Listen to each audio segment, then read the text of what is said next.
Olá, continuando a nossa conversa sobre trabalhos acadêmicos, vamos falar um pouco hoje sobre resumos.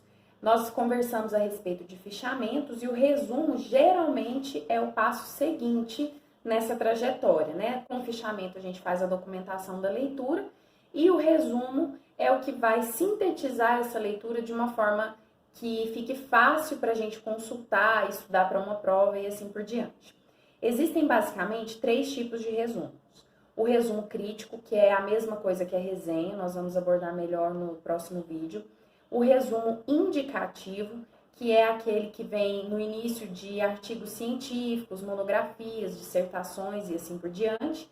E o resumo informativo, que é justamente essa síntese que nós fazemos de leituras que são realizadas ao longo aí do ano letivo ou do semestre.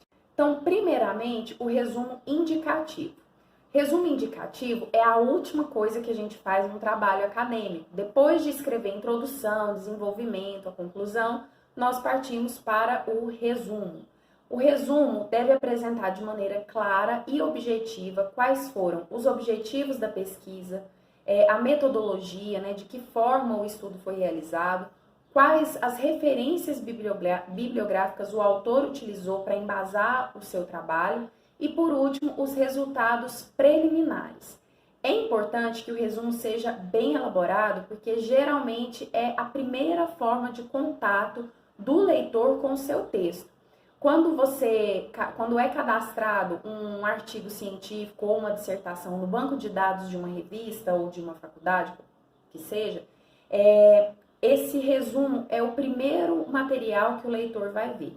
Então, se ele digita lá no banco de dados da faculdade o tema, né, de interesse e o seu resumo aparece para ele como um possível artigo, né, um documento que possivelmente vai atender a essas expectativas do leitor, a primeira coisa que ele faz é ler o título e, em seguida, o resumo. Se o resumo não corresponder às expectativas do leitor, não trouxer as informações que ele espera encontrar naquele trabalho, ele simplesmente continua a pesquisa e não vai fazer o download do seu material. Então, por isso, o resumo precisa ser bem elaborado e trazer informações bem específicas com relação aos objetivos, metodologia, referencial teórico adotado e resultados preliminares, para que o leitor saiba se ele será útil ou não.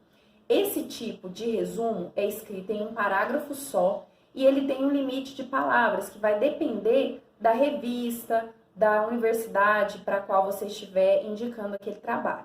Então, geralmente, ele tem entre 150 e 300 palavras e ao final a gente coloca também a indicação de até 5 palavras-chave que vão auxiliar na hora de cadastrar esse artigo no banco de dados e também vão auxiliar o leitor a encontrar esse artigo caso ele tenha interesse naquele assunto sobre o qual você está falando. Já o resumo informativo, ele diz respeito a uma obra que você leu e vai tentar sintetizá-la com as suas palavras. A primeira coisa que a gente tem que fazer para um bom resumo, obviamente, é ler o texto que se pretende resumir.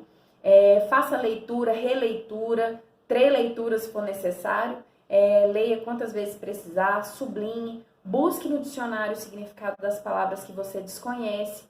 Depois, vá fazendo parágrafo por parágrafo a identificação da ideia principal, né? Pode ser sublinhando ou fazendo esquemas da forma que você achar melhor. Depois, ordene essas ideias que você extraiu do texto. Eu gosto muito de utilizar a forma de esquemas, né? Monta um esquema, um mapa mental para ordenar essas ideias que você extraiu do texto e depois escreva uma síntese com essas ideias principais e revise o seu texto. Lembre-se, o esquema é diferente do resumo.